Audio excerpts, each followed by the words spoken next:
so much for coming tonight. This is our juror, Isabella's back. Aloha.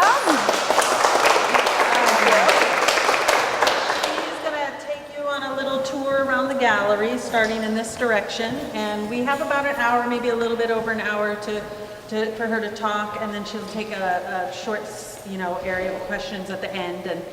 And welcome. Thank you so much. Thank you. It's amazing to be here, and a big shout out to the art installation. This is amazing. I mean, I'm frequently in this gallery, and it's always been inspiring how this gallery can take on so many different shapes and forms, but I've never seen it displayed quite like this. I think her name is it Joelle? Yeah, she's so talented. I'm just so grateful that she did this incredible job that makes all the work look even more outstanding and distinctive. So we're gonna walk around, and I thought I'd go in sections, and if any of you here are an artist and I didn't talk about your work while we're in that section and you want me to say something, just say hui. Just get me and point me which work. Does that sound okay?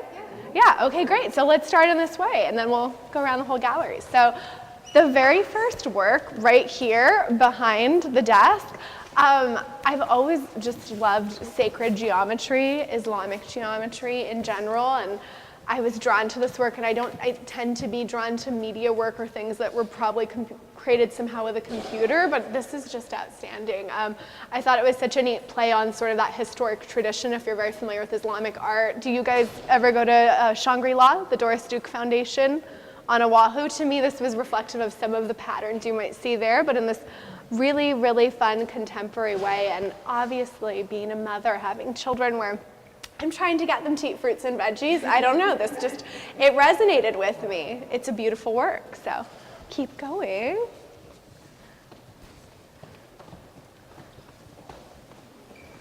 So this piece, I think when I saw it when I was here for jury day, my first question was, is this an installation? Because it was not displayed obviously like this, and everyone assured me it was. And I loved that organic sort of biomorphic form. It's very evocative of, growing up here in Hawaii if you spend a lot of time at the sea, underwater. But there's also just something a little fantastical about it. And right now, what are those living wall sculptures? They're just incredibly popular, but there's something that is evocative of that to me. It doesn't quite look like it belongs under the sea, and it lives in this space in between. And just the skill set behind this. I mean, it looks like very detailed work. I was curious, I don't know if the artist is here to learn about how did they cut this, how did they do the tools and the glazing process, but it was a natural choice. Is the artist here? It's Karen Whittingham. Maybe another time I'll get the opportunity to ask about the process. And this was such a neat work. You have to come by and see it. There are all these little details. It's an eel, and I'll be honest, I'm not someone who tends to be drawn to animal forms. The work here, I mean, there's a stingray over there. I actually chose quite a few animal-based pieces, and it was all down to not really the actual shape or form reflected. It was the way that the medium has been used. So when you look at this eel, I mean, there's that idea of recyclability. It looks like it's tiny little watch gadgets that make up parts of the body, the mouth, and it was stunning. It was unlike anything I'd seen, but there was something a little bit like that Victorian era, cabinet of curiosity that's always been of interest to me, that I was naturally drawn to. And I love the installation with the glass, further going on that theme of that Victorian cabinet of curiosity. So I'll keep moving along. This sky piece, I think a lot of us tend to see glass in Hawaii, and it's always been of great interest to me. We have such a great culture of glass blowers. I know when I was in Seattle a few years ago and I went to the Glass Museum and the Glass Garden over there, I heard that a lot of the glass blowers actually graduated from UH Manoa. But I'd never seen glass done quite this way. And again, just taking a medium, reworking what we think we know about a medium, especially one that is just so prolific like glass, was very, very interesting to me. And as you can probably tell, that biomorphic theme and being drawn to those natural shapes and colors and themes of the ocean definitely played into this. It's a beautiful piece, and I think there are two here by this artist, Marion Lowry. So I'll keep moving along. You know, one of, yeah, please do. This is my work here. This one? This hanging one here? Yeah, oh, I'd love to talk about it. Yeah, by the way, this turned out even better than I thought because it was one of the few pieces that was written about, like it was an installation, so it was a little sketchy move for me to be like, I can't really, it was hard for me. There are two pieces here, this one and then the one, the sugar mill pieces, and when you jury a show, when you actually don't get to see the work and you don't know the artist, of course, when I say sketchy, it's like, will the artist be able to pull this off? Because it looks like such a great concept. But I'm a big fan of the artist Cornelia Parker, and she has these sculptures. There's a great piece of hers in the collection of the DeYoung Museum in San Francisco, if you go, where it's called Suspect of Arson, Hanging Fire. And it's all these pieces of driftwood that are hung, and it creates this double shadow effect. So when I read about this work, obviously glass being reworked, again, that biomorphic sort of theme that I tend to be drawn to, especially in Hawaii, it looked very, very interesting. But then I did think about the shadow play, and would it do that? To me, it's really a double artwork. You know, it doesn't really, it's not only about the glass, it's about that effect behind. So that's a little bit why I was quite interested in it. It's a great work. Thank you. Yeah. I was really, when I was asked to jury Art Maui, I didn't realize just the diversity of mediums, truly, and that was such a distinct pleasure. I know we had quite a few pieces of jewelry, we had quite a few pieces of furniture, and woodwork, and it was wonderful to be able to actually see such the breadth and depth of quality of artists on Maui. I think during Art Maui, this show, the quality of talents must come up in conversation at least once a day. And right after I was here jurying it, if Rosina is here, she'll remember, I was at Art Basel Hong Kong. I came here that day, the next day I flew to Art Basel. And I can't say any names, especially because this is being recorded, but I kept taking photos walking around Art Basel Hong Kong saying, Rose, this looks just like this artist that I juried in, but the artist in Maui was so much better, wasn't it? And we'd be, WhatsApping each other, but I mean, really, the caliber is amazing. And I thought of all of you. I thought of you the entire time that I was there in Hong Kong. Just had to throw that out there. But these were just in really, really interesting works. I mean, one of my favorite aunts when I was growing up, she's an artist and she did a lot of silversmith classes at Linnacona on Oahu and jewelry, and she gave me such an appreciation of more than just aesthetics and beauty, but almost these mediums as a way for storytelling. So naturally, especially this inspiration that looked like a spore, that was quite interesting. Just the unusualness of all of these pieces, and this beautiful display with the mirror right here for vessel number 4. So, Comments on the divine iridescence? oh yeah, absolutely. I mean, when I looked at this piece, I loved it because it was asymmetrical. So when you see such beautiful, I mean, not to sound sexist, but highly feminine materials like an opal, you tend to think about symmetry and classic. And I love that it was, again, that classic material that you associate with jewelry, but that asymmetrical nature immediately drew me in. I mean, it's really fantastic. If you haven't seen it up close, do pay attention. Yeah.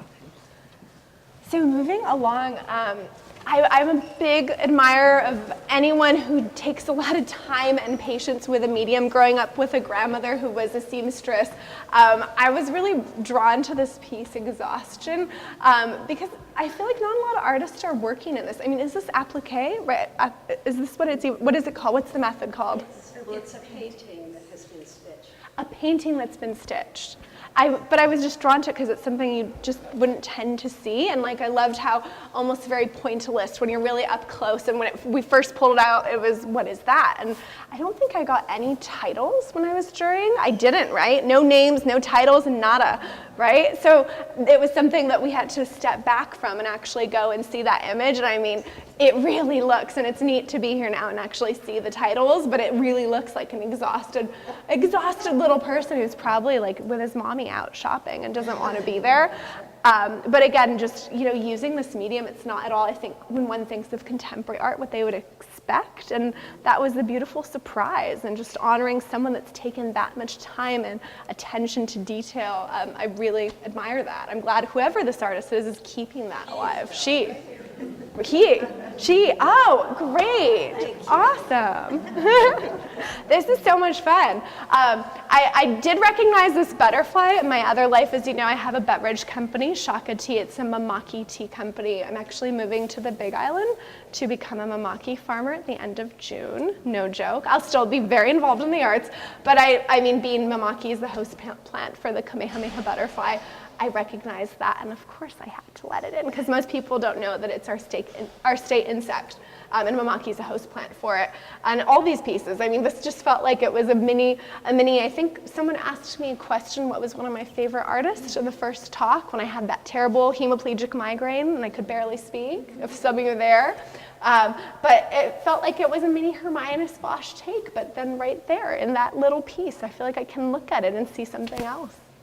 And getting to this piece, this was something that I was just drawn to, again, by the medium. I wanted to know the story. I don't even know if the artist is here for this work. Like, what's the story of all the wood? The artist is Brad Huck.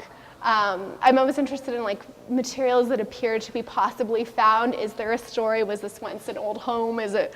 I don't know, it was mysterious and unusual at the same time, and that sort of asymmetrical yet symmetrical take. Would you mind just saying a word about Donna's piece? This one right here? Or this one? Which one? The Donna. The two were together. Oh, yeah. They were just so ethereal. I was a big fan growing up of fairy tales, and it looked like something right out of a fairy tale, almost like a sophisticated take, you know, if you grew up reading like Grimm's fairy tales, on something fantastical and magical, and again, that sense of wonder yet familiarity. I think a lot of the works in the show had that. There's something like quite recognizable, yet wondrous at the same time, so had to put them in and together. Anything in this area that we missed? Yeah. That we want to talk about? The hibiscuses. Oh, that was great. This is such a wonderful piece because, I mean, you take something like a hibiscus, which is like the ultimate sign of Hawaii, hyper commodified, and it flipped it on its head. I love the idea of taking these symbols of Hawaii, taking a medium like painting, but I mean, there's just something quite bizarre at the same time, and then delicately beautiful, and I wasn't quite sure like what's the perspective. I think we did see like where the artist's signature is, but it seems like one of those paintings that you could put in many different ways, and with the motion of it, you're like, what's the story here? Is this a jilted lover throwing out the flowers somebody picked? Is there, I don't know, them flying out of a child's basket as they're on a bike? There's something uncomfortable and familiar. It does make me uncomfortable, but then there's this beauty, and I thought it was unusual and wonderful. So. For the stingray. Pardon? Stingray.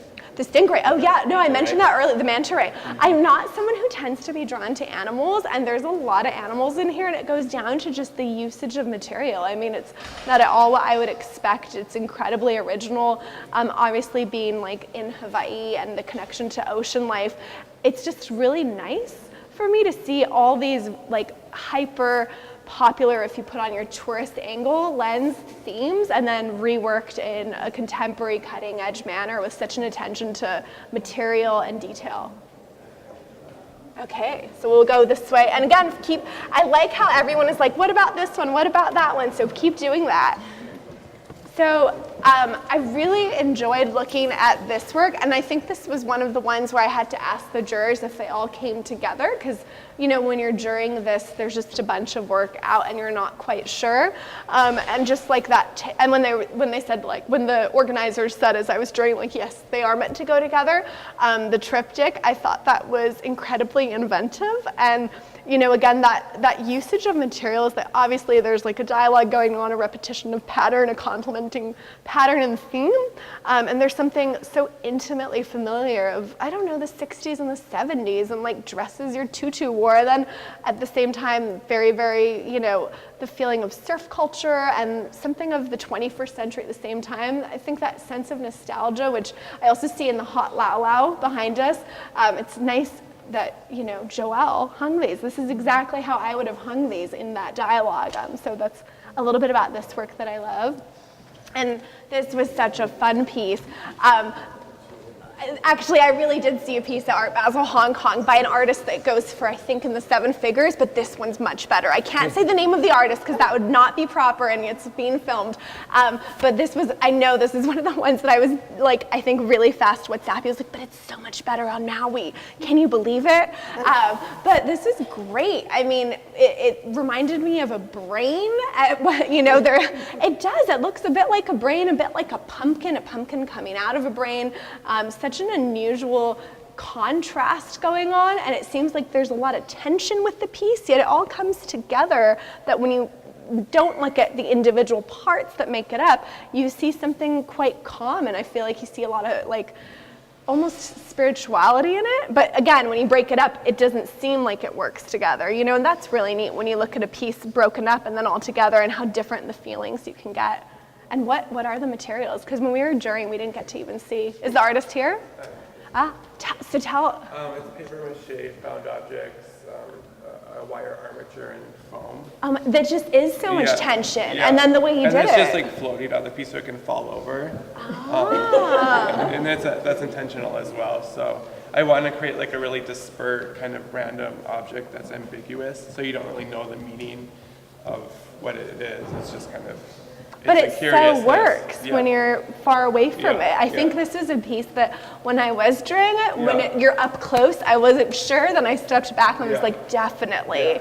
It's hard because I'm doing them in my small space at my home, so it is like I'm always like trying to step back and you know, it's like that's also the reason the scale is the scale it is. You know, so I used to make a lot bigger work. I'm so glad you say that, because I think that's why artists in Hawaii, with the high cost of living, you all are so special, because I'm sure at least 80% of you, you're working out of your home because it's too expensive to have studios. So for all of you to do what you do in this space, this quality of work, I mean, I just want to clap for all of you, because that's hard. That's hard. You know, you go to like up and coming cities that are being regentrified where artists can get 1,000 square feet for like $1,000 a month or something, and that you don't have that, and you're creating this where you live and you work. I mean, there's such creativity here, and it's great. Thank you for sharing that. Speak about this piece. The artist is here. Oh, absolutely.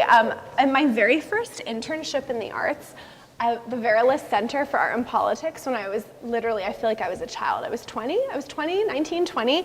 I had to call the artist Wayne Thiebaud and interview him, and I was so nervous.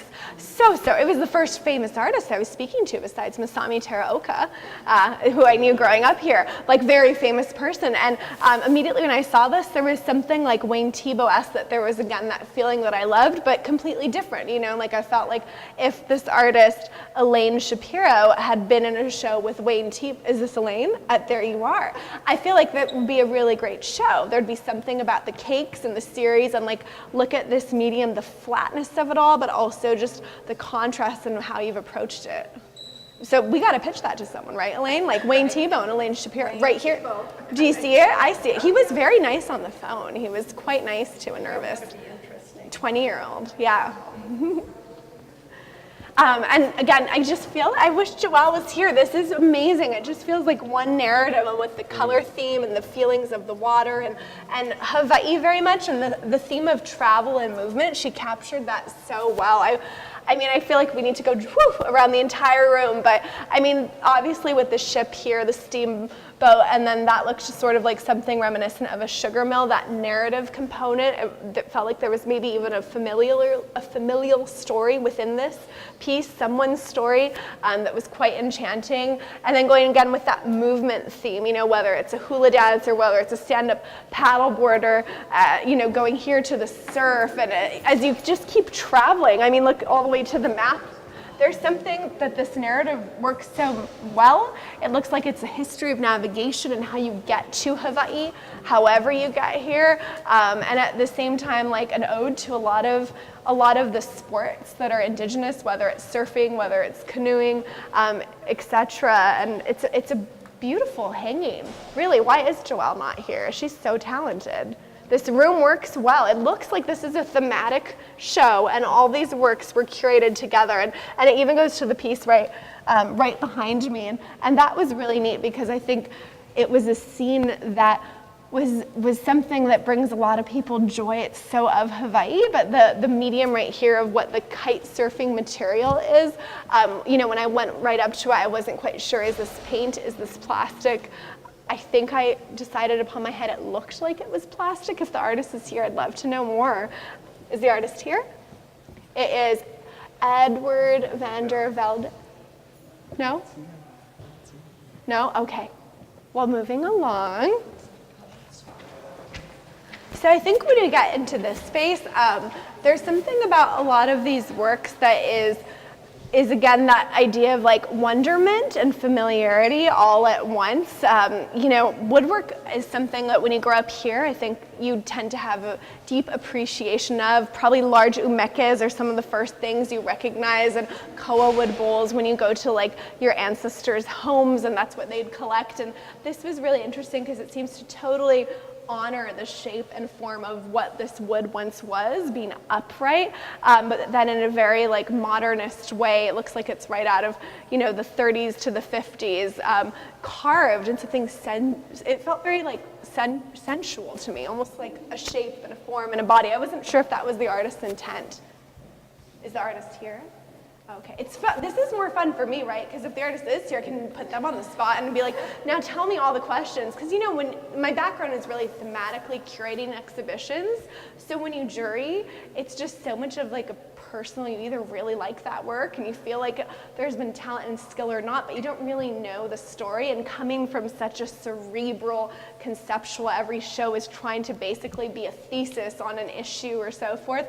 This was a lot of fun, so thank you. Thank you, Art Maui, for giving me some fun. And you know, going to this work, it's interesting to see what the title is, that it is joy, because that's probably how it made me feel. It looked like something filled with bubbles. I mean, it was very playful, very, very youthful, very energetic, and just that feeling of movement out of like such a solid medium, ceramic and glass, was most unusual to me. These are such static mediums that you wouldn't expect, but it feels like it just any moment could like transform into another form, right? Yes, you see what I mean? Yeah, that was really neat. My doctor's. Oh, you are? Oh, great to meet you. And there were quite a few encaustic works, and I'm a huge fan of encaustic on wood religious iconography. Not that I'm like particularly interested in religious work, but just the fact that encaustic works have actually survived for basically centuries. And just, I always appreciate when artists are working in these really historic materials. I think I said that originally on my talk, like the interest in like historic usages, but then reworked. And it was very, very interesting to me that you chose to work in encaustic. And, you know, do people even teach encaustic in art school anymore? Or do you have to self-teach? Are we nodding that they do teach encaustic in art school? Good. I'm glad to hear that. That's awesome. And I thought this was really neat because this piece, I loved seeing work be submitted that felt like that could work both as a diptych or a part. And these two were actually, I originally thought they were a diptych, but they're not. They're not, right? That's what I remember from the art. They're totally separate pieces. And I think originally I had told Rose, I was like, let's hang them together and a little off center, but I'm really pleased with the way it ended up turning out. And just the interest in the medium. I mean, why the newspaper there? Was there a story? Is there a meaning? There's a little bit of mystery, I think, in a lot of these pieces that I could feel there was that narrative, which is being such a cerebral, thematic curator. That's always what I tend to be looking for. But being a juried show with no theme, I never really got the answer, and it just pulled me in like I wanted to know the story. Is the artist here? No, because we'd say. No, I was good after. Oh, yeah, no, because I'd be like, what was it about these newspaper pieces? Is this a historic moment in their life and the world? And they created the piece around it. I did the encaustic piece, but I wanted to say that the thing I was trying to do with that was to have it enjoyed on two levels. Oh, okay. And one is from a distance and one is from very, very close. To really enjoy it, you have to see it very, very close. You have to really examine it. And I thought that was what my intent was. So. Oh, that's great to hear. If any other artists are here, please tell us your intent, because it is like a mystery to me too. Thank you. I'm Bella, sorry. Hi. Nice to meet you. Okay, so moving along, I love, again, these two in dialogue. I know when I was looking at both of these, it was, again, thinking about like how someone has probably just found these natural forms. We all go on walks, we all hike when you live in Hawaii, and then the thought to rework what you find in nature and to present it, but still really, I feel like honoring some integrity of this found natural medium. I mean, technically all mediums are natural, but you know what I mean, actually a found object in nature. And I thought that they were both so interesting. Like here you can kind of tell that what it might be. Here you very much feel like this is something you just could come across. You know, as you were on your afternoon walk, I go on a lot of afternoon walks and hikes. And it was really interesting because I feel that the medium here, like these found pieces, are they found? Yeah. Well, collected. There's such an elegance to them, and it's such like an elegance to honor nature's beauty. And again, taking something like, you know, quite traditional, something that's been practiced since the beginning of humanity, weaving, and then reworking it was really, really enchanting. Yes. Yeah, absolutely. You know, this work, I was so surprised to see it in this form. It made me think of something, if you go to Powwow, it had this very like edgy street art feel, and it was really, really neat to see something just aesthetically that I was used to seeing more in Powwow or any big city in a street art festival, actually contained and then presented in quite a high art manner, and that was very interesting to me. And a little bit, it made me think of print and hokusai. There's just something about the shape and the form. Do you see it, or am I sounding a little crazy? Do you see a little bit of just the shapes and the forms and printmaking and yeah, it's amazing. It really looks what you'd expect on a street, but there's this elegance when it's framed and presented in this way. Is this artist here? Do you do any street art? No, oh my God, I would totally have guessed you were like, you know, all over the city. Very neat. Yeah, cool. Nice to meet you. What's your name? Gabby. Gabby. Nice to meet you, Gabby. So I'm thinking now, which way should we go all the way this way? Or now let's go back here so we don't lose these pukas of work. Let's go in this area. Does that sound good? Yes? Great. So I'm a huge photo fan. That tends to be what I collect largely because it's very price point accessible. I think that's how a lot of young collectors get into photo originally. They love art, they're 22, they're 23, they can buy an edition. And it was really amazing to see just the quality of photography. One of my big, I wouldn't say complaints or qualms, it would just be an observation, and something I often say is living on Oahu, I don't feel like there are that many contemporary photographers. And I was so pleasantly surprised with just the amount of photography I saw submitted and how interesting it was. I think I loved this one just in that simplicity. It looked like something that an artist had gone out and staged, if you're familiar with like installation-based photography, where the artist actually creates an installation that is meant to be exhibited post fact as a photograph, but at the same time, something incredibly romantic. It's so unfamiliar, this scene, to what we encounter in our everyday life in Hawaii. I was immediately drawn to it, and just talking a little bit about this photograph right here, like taking that concept of a landscape and a little bit turning it on its head. You know, this, I didn't know where it was from, but I did wonder if it was from Hawaii. I'm not sure if it is. The artist, yeah? Oh, okay, awesome. You know, this is the fun when you jury and you don't know anything, right? You're just assuming, but you know, you could have gone for something totally generic, what we'd expect when you think of a Hawaii seascape and so forth, but really just honoring that movement and really reframing the landscape and the gaze was very interesting to me. And that sort of leads to this painting back here. I loved the capturing of the light and that it was at nighttime. I don't feel like we see enough paintings, landscape paintings of Hawaii at night. And you know, when you travel a lot and you go between islands, you pay attention to the way the lights are at each island, and this just was so of this place. And again, taking the gaze of Hawaii, the gaze of the landscape, and flipping it on its head, because Hawaii is not supposed to be shown at night like this. It's supposed to be shown in its bright splendor and the glory and the bright colors, and the same with the landscape sort of seascape right here. And just talking a little bit about this one, it made me think of something Dadaist and like a little absurd, but at the same time so terribly symmetrical and balanced. I really wanted to touch it. I tried not to because I was wondering how it would balance and so forth, but a really neat piece. And then, which one? Which one? Well, oh yeah, we'll get that. I just want to say this, yeah. So back here, this work, oh my goodness, whoever this artist is, is the artist here? How long did this take you? A while. Oh, when I first saw it, I couldn't decide, like, I thought, was this woven? You know, because we don't see things necessarily up close. It was like, is this woven? Is this hand drawn? And then when I got close and I realized that someone had actually had to go and literally draw this, just like the attention to detail, the idea that from at a distance it looks like it could be a screen that's woven, then really close you see that. I have to honor anyone who has that much attention and focus and taking such a humble material. I mean, is it ballpoint pen? It's a microchip pen. Okay. And it's a bunch of different colors. So Yeah. for me it's more like the interaction of color more than anything else. Yeah. What's your name? Zenobia? Zenobia. Oh, it's great to meet you. Yeah, so you don't have carpal tunnel and you can see fine post-fact. I can. Okay.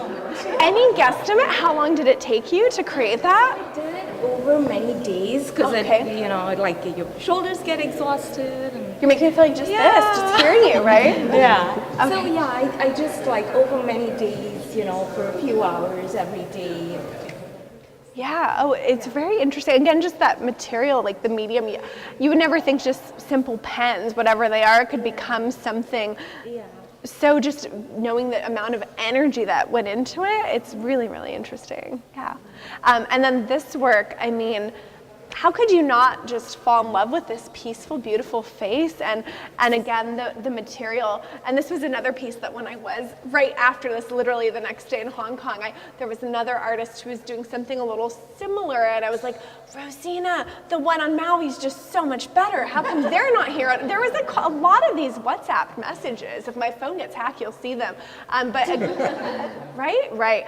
But no, I mean, just capturing that calmness. It's so beautifully done and so ethereal. The decision, whoever the artist is, the artist here, the decision to work on this material. I'd love to hear, like, why this versus canvas. It's very interesting. Well, it's interesting because this is the back side, of Yeah. course, but I really wanted light and movement to be going through this, and actually when it gets a chance to have the breeze and the wind blow through it, and the front piece lifts off of the back piece, and then with the kind of watermarks that the two fabrics together makes, Right. it sends goosebumps up. Yeah. It's I mean, it feels like the energy of someone's spirit, whoever, is this based on an actual model or a person? It felt very like you could feel that life force within the piece. What's your name? Sarah, honey. Sarah. Very nice to meet you. Yeah. Oh, it's a great work. And this was much better than what I saw in Basel, really. Okay. And so, oh, yes. Which one? Absolutely. So this was one of the pieces that I think a lot of the works had this sea theme to it, and like I mentioned earlier, I don't tend to be drawn to animals, or anything that's related to a shape I can quite recognize. But this piece, it just drew me in because it was so terribly unusual and haunting. There's a haunting beauty about it, and it seemed very much like it could be of Hawaii. I was really interested in seeing like the different patterns that remind me of my friends who practice traditional and tattoo work, and I mean there just seemed to be a lot of that mystery in it. Like, was this a photograph? I mean, I still don't, is it? I didn't see it. Is it a photograph? Mixed media. But tell us about it, Diane. It's this area where there's these cliffs that have natural forms in them from erosion, big, huge, and so is this a fish or is this the form? I drew into them slightly, and I did patterns to create the background. But the face, Yep. each one has a main face, and then as I was working on them, I started seeing a lot of animals, and most of them are amakuas, but they're there. Yeah, they're actually there, letting nature kind of guide, which seems like an underlying theme in a lot of the work here. Somehow maybe it's the beauty and the energy of Maui in these works. Neat. Thank you. Absolutely. This one, oh, the perspective was something so different. I think like when you think of families, when you think of capturing people, we tend to think of faces, and the artist to actually look down and capture this intimacy that if we've all had children and you've all done that, it looks like a morning run or an after school run. It clearly felt like it wasn't here in Hawaii necessarily, but there was just the connection of humanity within that feeling, and that perspective and gaze was really unexpected, which drew me in. So the painting here, right, on the side? This one, yeah, oh. This just felt very much to me like old Hawaii. It looks like a painting that I feel is of now, yet could be if someone had painted it 50 years ago. There was that sense of history in it, and I love history. I love Hawaii, born and raised here. Anything that seems to be reminding us of our tangible or intangible cultural heritage always pulls me in, and it just was timeless, so I had to go with it. So moving here, I thought this was, again, there seems to be a lot of themes. I guess being in Hawaii, we all are used to sort of the generic presentation of Hawaiian landscapes, and this was something, again, like it's of the mountains. It's very much a Mauka to Makai scene, but the decision to put it looks just like basic hardwood. You'd find, do you have City Mill on Maui? City Mill? No? Yes? It's like our local hardware store on Oahu. It's family owned, but it just felt like something you'd find there, and that decision to take, again, that humbleness of material that seems to be a recurring theme that now I see is driving me into works, and then reworking that was very, very interesting. And I wasn't quite sure, is this somewhere in Hawaii, or is this a little fantastical of someone's imagination? It's in Hawaii. Oh, okay. Is it on Maui? What? Oh, great. It's a surf spot. So Jonas, like, why did you decide this material? I mean, it's really, really. My girlfriend paints on those same wood panels. Okay. And I thought it would be interesting to try pen. Yeah. So is this a Sharpie? What the pen? It's just a micron pen. How neat. Yeah, it's just great to see landscapes reworked, reimagined. I love it. Yeah, thank you. So going to this side, the craft around this piece by Sean Fleming, and just the talent to have that undulation, it made me think a little bit of like an Antonio Gaudi piece in some way. And you think about woodworking, and I tend to find a lot of woodworking being very static once it's in a box form, and that was most unusual to me. And obviously the cut of wood is beautiful. And then this collage itself, it seemed again like that narrative element that we've seen in a lot of the pieces I've chosen, where there being obviously a juried show where I don't know the artist's intention. There's a strong narrative, but this mystery that just kind of drives you in. And if you have a creative, crazy mind, you'd make up a story behind it. I don't know, is the artist here? Marcia? No? Oh, because we could ask the story another time then. I'm a big fan of Dutch still lifes. I know, right? I'm supposed to be like really into contemporary art, but just being able to capture, but this one now is going crooked. I feel like we need to sorry, I don't want people to be looking at it looks like it'd been tilted. Is that straight now? I don't have a lever. Yes? Yes. Okay, good. Okay, so this work, I mean, just the attention to light and having someone focus that much on the importance of capturing light in that classic Dutch still life way really, really drew me in. I definitely appreciate the talent there, the time, the energy. And I don't know, is the artist here? Is Brandon here? No, he studied under Adner Drum. Oh, okay. Well, it's so incredible. And I remember when after I chose it, I told everyone in the room, I was like, it'd be really neat doing the Dutch still life, but using local. So it kind of flips again the concept of what we think is a Dutch still life. These are onions. But I was like, what if this was kala? What if there was a noni fruit? Just tell them that was my thought process. I feel like that could be a really big show and really, really interesting and be exhibited outside of Hawaii. It's amazing attention to light, really, really special. This piece was just stunning. There was something so 1920s about the shape and the form here, but also really, really unusual about the juxtaposition of the woods. It looks like unlike anything I've ever seen in terms of woodwork in Hawaii. I am during the Craftsman show, so I feel like going into this knowing I'm doing that, I was extra interested in what people are doing within wood, and it right away drew me in. And there was something about that chair too that felt very Art Deco. Like if you are into Art Deco, there's like this element that these two both work very well together. So. Yeah, and then these, I mean, the trees, both of these here, the amount of movement that you can find in such a static medium, and just that quality of the energy right away pulled me in. And this tree, it looks like something, I feel like I may have seen this somewhere on Maui. Is it? Is the artist here? No? It's Wayne Pak.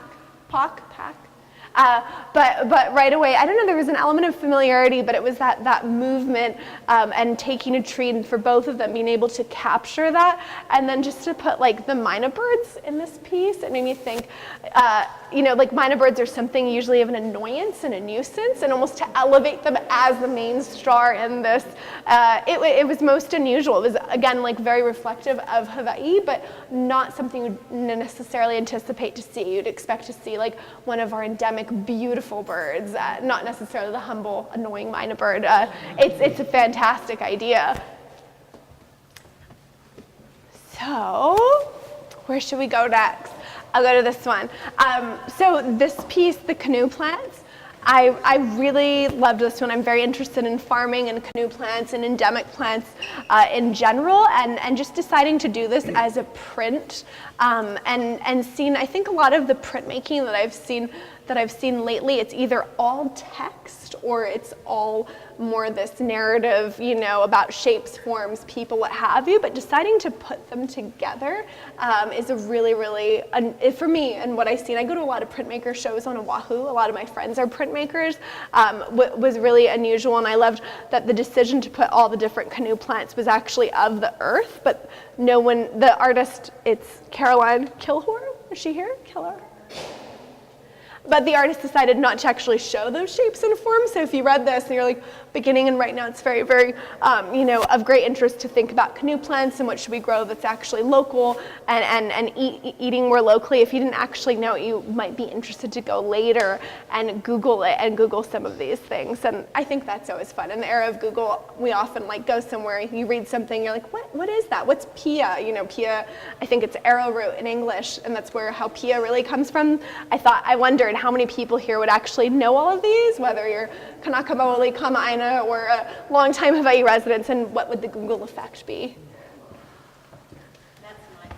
This one? Yeah, this one had just so much emotion in it, and there was something slightly grotesque about the eyes, but so sweet at the same time, and just to take something very, very familiar, the scene of a horse and a human. I think there must be, thousands of paintings in history like this, and again, take that really historic sort of composition, rework it, and even though the lack of symmetry does make the animal feel a little grotesque, there's this intimacy, this feeling of love, of that powerful connection that people have, that I had to choose it.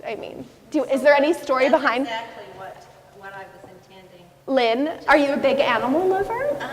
Not necessarily. Dogs, of course, and when I was growing up, horses, I was very attached as a young girl. But I just kind of saw those images in the paint, and they had to come out together, and it was just love it at first sight. But you feel that love, and you're like, anybody have sort of a pet or even a stuffed animal that wasn't quite right, but you loved it so much? And that's kind of how I felt. I'm not at all saying the horse is ugly, but there's just something a little grotesque that you just felt that love and the bond between it. That I had one weird turtle that I loved very, very much. Her name was Isis, and she was missing an eye and a little bit of her foot, but she was my love, right? We've all been there. Can you speak to the sculpture? Yeah, oh, absolutely. This sculpture, I think it was, again, taking something so classic, the human shape, the human face, and just this most unusual composition, but the emotion. I think if we look at all the pieces that I've selected that, or of the human form, the level of emotion, you feel the spirituality in them. You artists on Maui, you're really good at capturing people's personalities. Every piece, it felt, is this of the artist's imagination? Is this based on a story of someone they know? And I mean, it's an angel at the same time. And we don't really think about angels, I feel, outside of a religious context, and we all need a little bit of spirituality in our life. So that drew me to it, but then again, that very contemporary take. And you're the artist? No, I'm just documenting for her. Okay, because I'd be like, tell us about it, tell us about it. Okay, great, awesome. So turning our attention to the back, given like the profound amount of quality woodwork here, and then all the different representations of the human form, I was really drawn to this work by Lanakila Makua. Is Lanakila here? No? Because it seemed like it was a perfect marriage between all the quality woodwork that you're seeing here, and then again, the sense of personality and spirit coming through in the human forms. And it's, I think, really unusual to see painting on wood, and this looks like wood that should be, the slab for a koa wood table. And again, just that, you can tell, right? What's Bella's theme of the show? How do we take something that we think we know and flip it on its head? I mean, that's called inventive and original, and I think that's what most of, all the work that I select in here really reflects, because the artists here are that creative and interesting. So, going to here, I mean, look at her face, right? If you've breastfed kids, I've had two. That totally looks like, I just felt like I feel you, sister. I've been there. Like, you probably worked, maybe you have a toddler who you're potty training, and like, you kind of have some more work after dinner, but you're just there doing your mom thing. And I really, as a woman, as a mother, really felt that. I just felt that humanity. Like, if I was her friend, I'd be like, let me do your dinner tonight, or can I do your dishes? Because if you've had children, you've all been there. And again, that feeling. You see the little drawing on the side? Looks of like the it's sofa? Number 6. Yeah. Because she's yeah. pregnant. I didn't even notice that when I chose it, of the counting of the number 6. I was like, oh God, my furniture too. It's covered in like drawing and writing. But I wasn't sure, but it made me think, okay, this is number 6. Is Wilton here, the artist? No? Okay. I love that picture. Right? I really want to cook her dinner tonight. I just want to like fold her laundry or whatever it is, especially if they're 6. Yeah. Again, I guess going back to like the theme of wood here, there's been, I think, like now 3 pieces that are either drawing or paintings on wood, and going back to the human form, and there weren't that many children in this show. I think this is one of the few children that were there. Actually, wow, the children are together. That's kind of great. But just that sense, it looked like a little boy that had some type of insecurity. He looks like he's almost a preteen or a teen. I don't know about conservation, but there's some ants crawling up here. Someone might want to check that out later. I'm just noticing quite a few ants. But it just felt like there was that right before you become a teenager, but you still want to hold on to childhood, that tension. We've all been there. Like, are you going to be teased if you're 11 and you go to a sleepover and you want to bring your stuffed animal? Are you supposed to be really cool and not have it? I felt that. I don't even know if that's the artist's intention, but it's a great piece and there's a lot of meaning there. Is Wendy here to tell me if I'm totally wrong? It's like playing psychologist, right? And so both of these work, they just felt like there was a lot of trauma in them and something really personal. Obviously, this piece with a tiny little girl dress, the encaustic, as you now know, is something I'm really drawn to, but saying me too and the innocent face of a child, and this piece with a gas mask and a most unusual composition, I felt like there were these very, very personal stories within these. The artists were incredibly brave and bold to share it even in this form if we don't have an artist statement to know what it is. But I felt like something I wanted to just hug these figures. There seems like an element of trauma, and that as the viewer you want to also help protect, like what is this, what was that, how can I be of help, or kokua. So they're great works. I'm not sure, is Husa or Husa Adams or Jean Young here? Oh, Jeannie, do you want to share anything about the works, these 2 pieces with us? Well, that's probably a life in the making piece. A life in the making. So there's probably At least 12 layers of very small free-form journal writing. So it felt like the time in my life to release this part of the story, and to also raise the awareness to this part of the story, and also, unfortunately, that Me Too does also affect people of that age. So it was important for me. And the dress I had had for the last 30 years, I didn't know why. So all of this, it's layers of story and layers of history and layers of revelation and also a release. You know, like there's hope in it for me. There's the depth, but there's also the light. So that's It's a very powerful work, and I think just the conversation of Me Too and like thinking about all the children who maybe aren't able to speak right now, and you being that bold and honest, and I'm so sorry what you've been through, and thank you for sharing this with us. I mean, really, I just have to come and hug you. It's really amazing though, and I hope it's therapeutic and nothing but healing and love and joy, and reminding us about the children that don't speak up. Yeah, thank you. Because they can't. It's a great work. Thank you. Thank you for choosing it and allowing it to be part of the conversation. This is the first time I've ever entered any art in any show. No. And I put the white light on it when I sent it out. No and way. blessed it and said, "Be oh my safe." God, we're clapping. First show. Thank you for choosing it and letting it be part of the conversation. I really appreciate it, and hopefully it will bring healing. Yeah, I think it will. Thank you. Yeah. And is Jeannie here? Yes. Yes, tell us about this.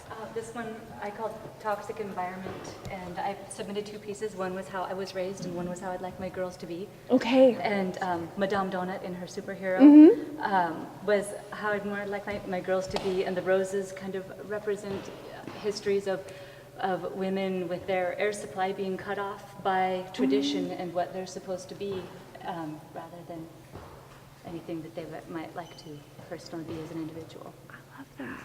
That's great. I'm so glad you were here to share that. Thank you.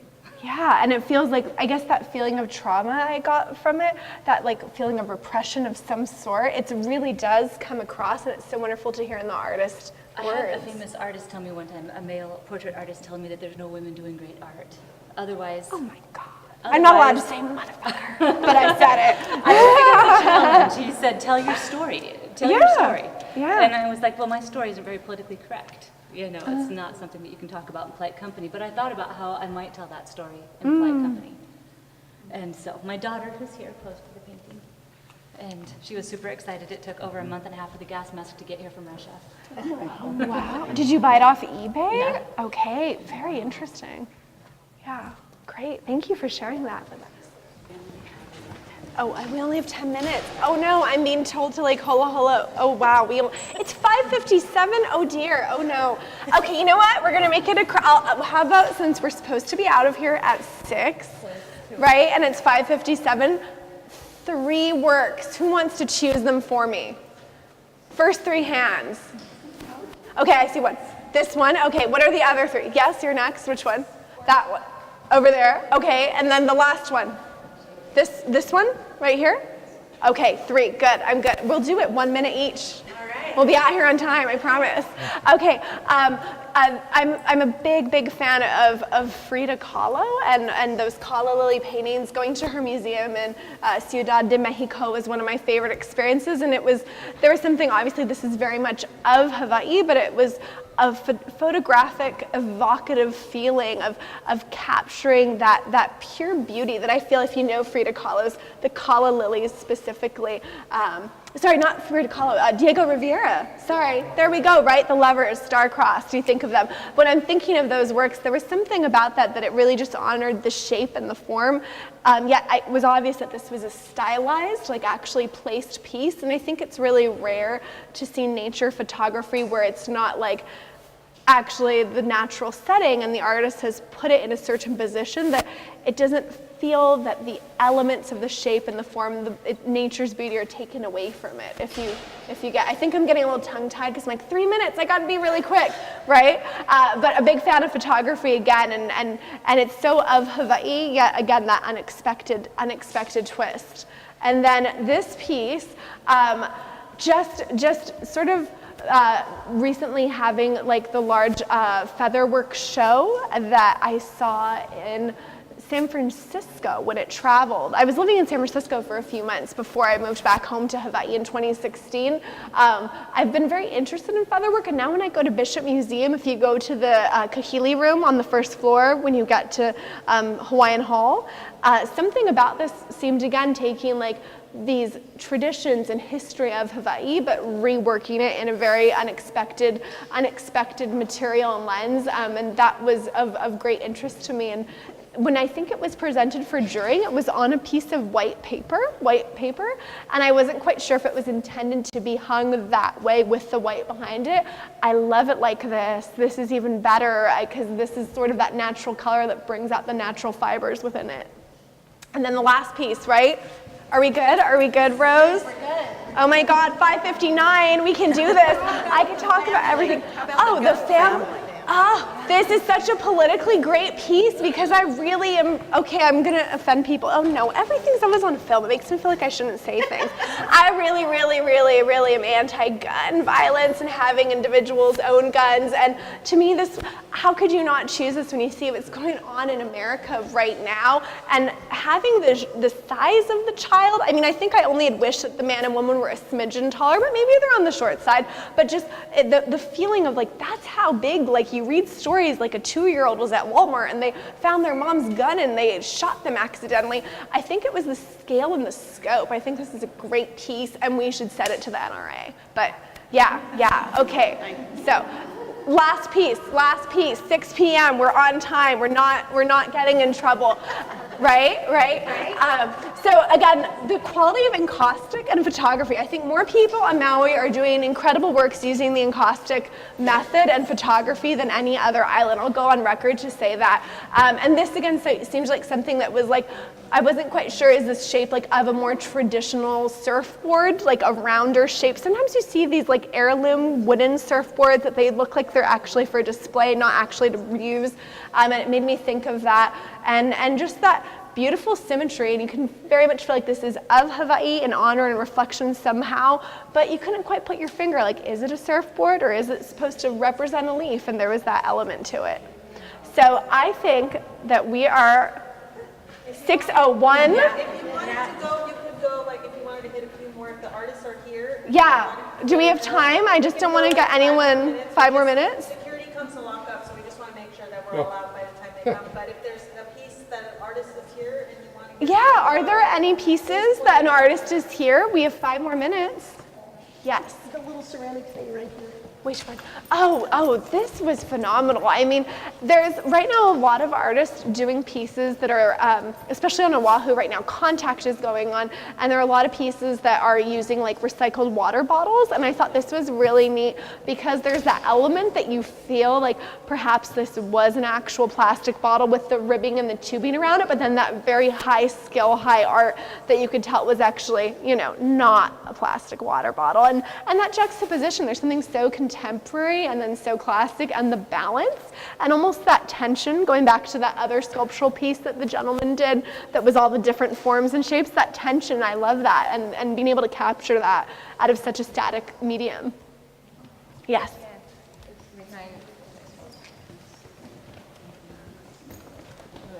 Which one? This one?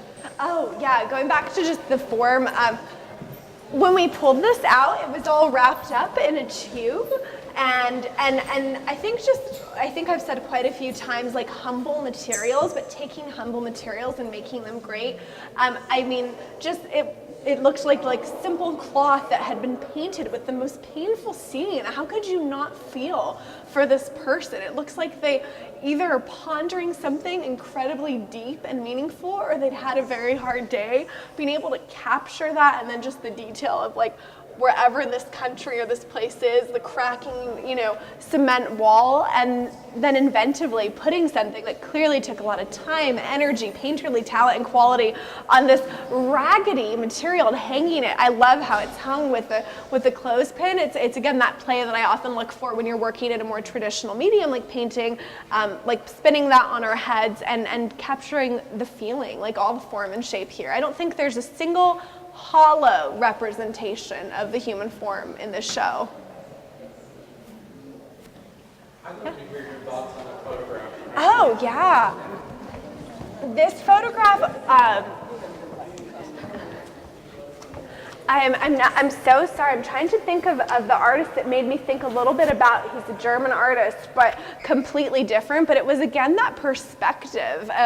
You know, I was wondering when I looked at it, are you the artist? I was wondering, did the artist lie on the ground when they decided to choose this? It felt a comment on the density of some of these super urban cities that are totally chaotic, yet at the same time, the closeness and this different perspective felt a little bit like a village element quality. Like, if you live this close, you wonder, what are the narratives of the lives here? Do they all know each other? Do they not? Do they live these sort of like mysterious lives in a big city? But it was all about the perspective. I mean, very, very unusual. If the artist, is the artist here? The artist is Scott Reither, up? It says up, now I get to see the titles, so I'm privy to believe he probably was lying down, but it's a great, great perspective. Well, thank you, everybody. Thank you for being here tonight.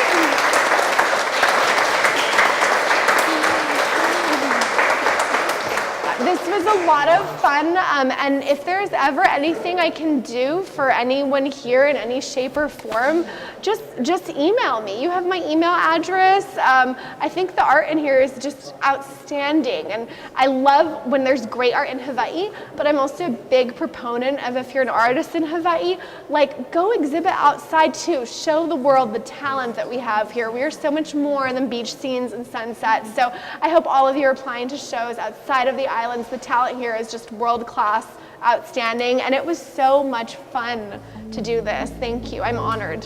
Have a great evening. Yeah.